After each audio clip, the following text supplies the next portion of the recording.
విడిచిపెట్టాలనుకునేవాడు ఎప్పుడైనా విడిచిపెట్టేస్తాడు. కానీ దేవుడు మనకని నిర్ణయించిన వారు ఏమైనా సరే పోరా అన్న కూడా పోడు. నేను ఎక్కడికి వెళ్తాను, నువ్వే నాకు కావాలంటాడు.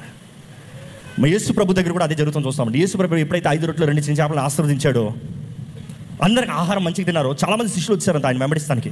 ఎందుకని? ఆయన ఆహారం పెడుతున్నాడు అని. కానీ ఎప్పుడైతే యేసు ప్రభు నీవు నా రక్తాన్ని తాగి నా శరీరాన్ని తింటనే కానీ నా పాత్రుడు కాదు అన్నారో, చాలామంది శిష్యులు ఆయన వెంబడిస్తూ మానేశారంట. తెలుసా? ఏంటి రక్తాన్ని తాగాలా, శరీరాన్ని తినాలా? ఇదంతా మనకు కుదరదయ్యా. ఏం మాట్లాడుతున్నాడు ఈయన? యేసు ప్రభు అప్పుడు అడిగాడు, ఏంటి తెలుసా? శిష్యుని పేతురుని చూసి అడిగాడు, మీరు వెళ్తలేదా? నువ్వు వెళ్తలేదా పేతురు? నువ్వు కూడా వెళ్ళిపో. ఏమన్నాడు పేతురు? నేను ఎక్కడికి వెళ్తానయ్యా నిన్ను విడిచి? నేను ఎక్కడికి వెళ్తానయ్యా? జీవవాక్కులు మాట్లాడే దేవుడు అయ్యా నువ్వు, జీవాన్ని అనుగ్రహించే దేవుడు అయ్యా నీవు. నేను నిన్ను విడిచిపెట్టను. చెప్పగలుగుతున్నామండి ఈరోజు మన జీవితంలో మాటలు మనం చెప్పగలుగుతున్నామా? ఏదో కొద్దిగా పోరాటాలు వచ్చిన వెంటనే దేవుని విడిచిపెట్టేస్తాను, అన్నీ బాగుంటే దేవుని వెంబడిస్తాను, లేకపోతే నేను దేవుని వెంబడించను. త్యాగం కనిపిస్తుందండి ఈరోజు మన జీవితాల్లో.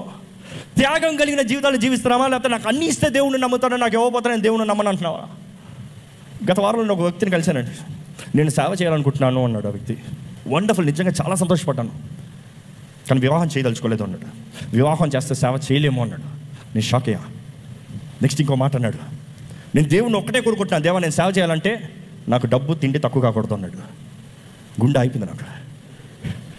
నేన్నాను అలా మట్టి మాట్లాడద్దు.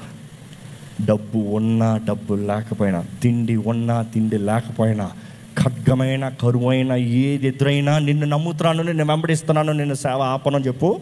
అప్పుడు దేవుడు వాడుకుంటాడు. కావాల్సిన బ్యాంక్ బ్యాలెన్స్లు, కావాల్సిన అన్నీ ఉంటే నేను సేవ చేస్తాను అంటే అప్పుడు నువ్వు దేవుని సేవ చేయట్లే, లోక సేవ చేస్తున్నావు. దేవుని సేవ చేయాలని నిర్ణయించిన మొదటి క్రైటీరియా ఏంటంటే త్యాగం. త్యాగం. ఏమన్నా లేకపోయినా